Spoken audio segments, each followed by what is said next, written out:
Hey, what's up everyone? Passage Jams here back with another video and a topic video. Right before I get into it, warning, mild spoilers ahead for various TV shows, movies, a video game, and even anime.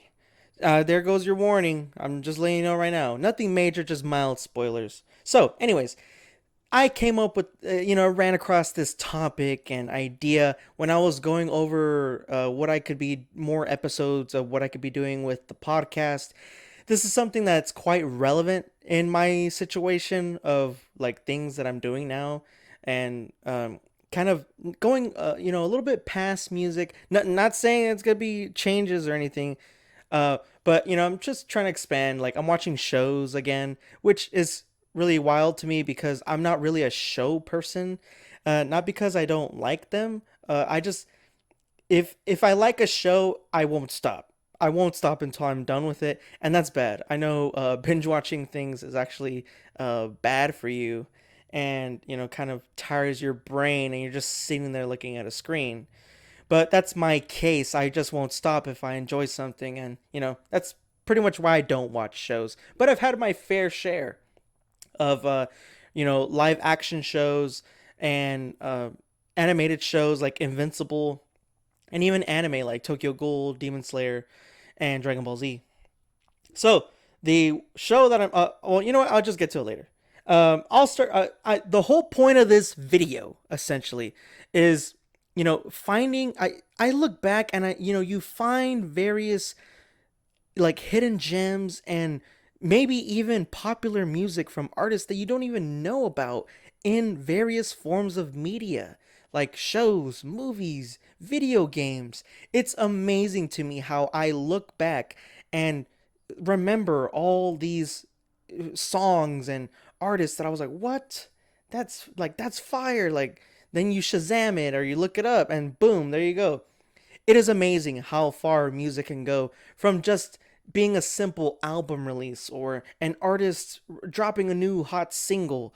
No, there are movies that can make a song really, be impactful, and you remember these songs and by what's going on, or that like one like jaw-dropping moment with this song playing in the background or whatever the case is.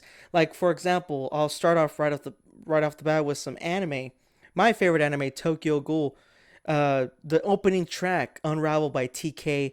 I don't want to butcher the name, but it's the artist's name is TK, and I'll link everything in the description below. The opening track is very hard hitting, metal influenced, and creates a sense of power for the main character Kaneki Ken, who is kind of seen as a wimp of sorts, somebody who is a pushover and puts others first before himself, and he just always ends up getting hurt and kind of has like this foreshadow effect of what's to come in his storyline because he essentially becomes the bad guy at the end of the first season, but he is now empowered, and you as the audience see that, and the track has so much more meaning because he just doesn't give a crap anymore.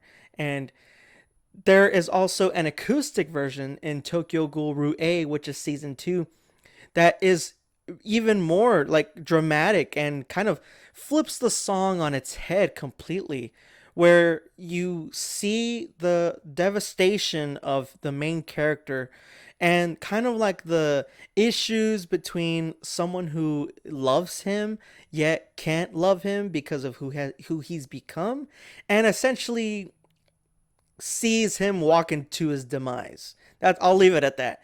And I do have to say, Glassy Sky by Yutaka Yamada featuring Donna Burke is freaking awesome. The lyrics, the her vocals, oh my god, it's amazing. And even there's like this big battle that happens and this track plays again. I mean, it can just be so triumphant. And then at the same time, the first time that this track was played was you kind of see the main character as like a douchebag for leaving behind the love of his life. I don't know. I'll just say leave it at that. But I'd highly recommend it. Go check it out. And this is the main reason why I'm making this video. I'm currently watching Better Call Saul. I don't know what took me so long to watch Breaking Bad and Better Call Saul. These shows are freaking amazing. That is an understatement, you know? So, Breaking Bad, it's pretty interesting how essentially, Walter White and Jesse Pinkman are creating meth, teacher and student, and then kind of rallying up and causing ruckus, especially with the cartel.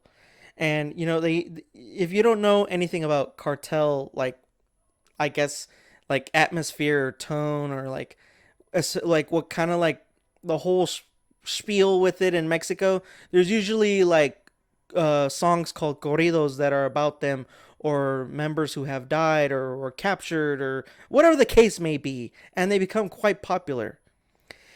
And I do have to say, the show does a really catchy thing with it and makes their own corrido about Walter White making this new drug in New Mexico. Los Cuates de Sinaloa make Negro y Azul. And I just thought it was pretty funny because and interesting, honestly, that at the beginning of the episode they play the whole thing kind of like as if it was a music video. And there are, I do have to say that one of the most powerful things that came from this show are the characters and how they're represented. For example, Mike is one of the most interesting characters in the whole Breaking Bad universe. Uh, I know who Timber Timber is. I think that Hot Dreams is one of the best tracks that ever came out in 2014. And this older guy comes, like, he's a little bit mysterious. You don't really know what his deal is. Who is he? Like, what's he about? And Magic Arrow starts playing when he is bugging the main character's house. And I think the track goes so well, because it New Mexico kind of has like this desert feel, kind of like this Native American atmosphere, and Magic Arrow does just exactly that. So mysterious, so kind of mystical in a way, and it's just uh, really goes well with Mike's character, in my opinion. But moving on to Better Call Saul, it's so crazy how the music really does do justice for the show. Like Something Stupid by Lola Marsh, the duo of vocalists. It's him and Better Call Saul is the main character, but he is starting out as Jimmy McGill, and this is a prequel to Breaking Bad, and he is wanting to become a lawyer, and he has an older brother and stuff like that who's a well-respected lawyer. He has a love interest named Kim Wexler, who is also a lawyer, and she always has his back. But Saul is more of a character that likes to cut corners and not necessarily follow the law. Um, However, like I said, she always has his back, is always there for him, and you see them move in together.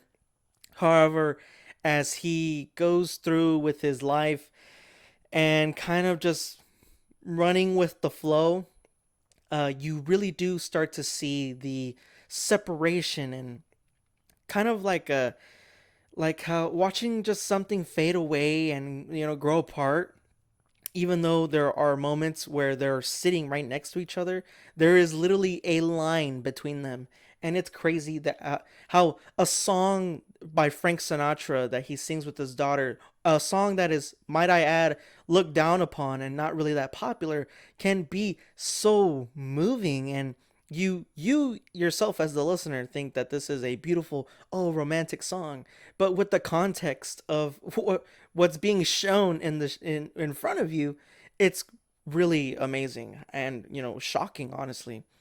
And there's even moments like where the ink spots, address unknown, comes out, and you see Saul, and you see the outcome of the whole story, yet you don't know how he got there. And it's very sad to see Saul as a washed up older gentleman who is essentially doing nothing with his life, and has nothing going for him. I mean, the guy is a manager at a Cinnabon in a mall, but you really do wonder how, the mysterious, backstory, like how did he get here? I thought he was making, tons of cash with these criminals that he was representing, and getting out of like hot water and stuff like that. And then I'll even throw in Billy Walker. Funny how time slips away, where again you see him alone pretty much at the end of his story, and it just keeps you interested. I look forward to watching the rest of Better Call Saul. I have 2 seasons left. And I'll end things off with video games. Some of the most amazing tracks on here that have come out in video games are just so memorable as a kid growing up. Like the one that I thought right off the bat was Saints Row the Third, when Power by Kanye West comes out, and you create your own character. You're basically like the leader of a gang, and it's more how can I say, like a utopia and more up to date, more modern type of gang. And you're literally in a helicopter over a penthouse, and you jump out with this song playing, and you're just like shooting all the bad guys. One of the most memorable missions I've ever played as a kid. And then Painted Black, coming out in Black Ops 3 and Twisted Metal Black. If you guys, hey, if y'all remember that game, that was a badass game. Even though I'm an Xbox guy, it's still a pretty good game. I remember my cousin had it and stuff like that. But it just goes so well. The very raunchy feeling of, how everything went. And, like, really does catch the atmosphere of those games, especially Twisted Metal Black. And then, speaking of Black Ops 2 has The Night Will Always Win by Elbow, the British band that has just one of the most amazing and heartbreaking, powerful intros I've ever seen to a game. That the vocalization, the way that the context is portrayed, and has introduced me to the band. 2017, when they came out with their album Little Fictions, it was one of my favorite bands. It was one of my favorite albums of the year. I just think it's so amazing how, various sources of media can introduce us to hidden gems, popular music, artists that we don't even know about, and it's just shown to us in the most unexpected of ways. Watching a good story and listening to good music. That's pretty much all I got for y'all. Hopefully y'all enjoyed it. What is some of your favorite moments of listening to tracks or songs that have come out in a show, a movie, a game? What is it? Let me know down in the comments below. Hopefully y'all are looking forward to the next video. Pass the jams out.